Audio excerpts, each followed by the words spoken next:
Mas masarap talagang magbigay kaysa ikaw yung binibigyan.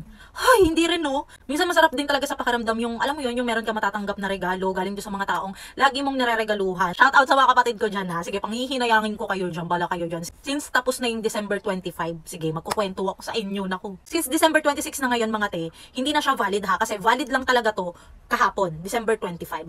So ganito na nga yan ha, story time tayo. Sinabi ko sa husband ko na kung sino man sa mga kapatid ko or sa mama ko ang makaalala man lang na bigyan ako ng regalo, any amount, basta regalo ha, na magbubukas ako ng gift. Kasi sarap kaya sa pakiramdam nun, day. Huy, ang tagal ko na kayang hindi na-experience yun, may magbibigay sa akin na maaalala ko. Nagdrama ang lola nyo. So ito na nga, sinabi ko sa husband ko na kung sino man ang magbibigay sa akin ng regalo, sa mga kapatid ko man yan or sa mama ko. Ayan o, nakalagay pa yan dyan ha. Merong matatanggap sa aking ampaw since hindi ako manghihinayang dito sa laman nito mga be. Kasi syempre may nakaalala sa akin, di ba? So deserve niya naman siguro na mabigyan nito. Walang nakaalala be, kaya itong ampaw na to nasa akin pa rin. So ito sana yung matatanggap nyo ha.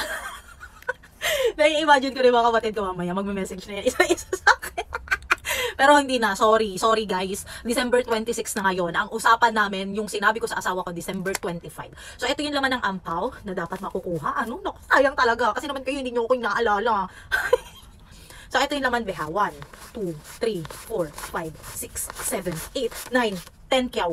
Be, 10 kyaw, hindi ako manghihinayang sana na ibigay to kung sino man sa inyo yung nakaalala man lang sa akin. So paano na yan, tol? Tong 10 kyaw na to, balik sa mabuting kamay, B. Syempre, ako na lang bibili para sa sarili ko, di ba? Nai-imagine ko na agad mamaya. Daming Pero, sorry talaga, sorry ha. December 26 na ngayon. Valid lang siya December 25.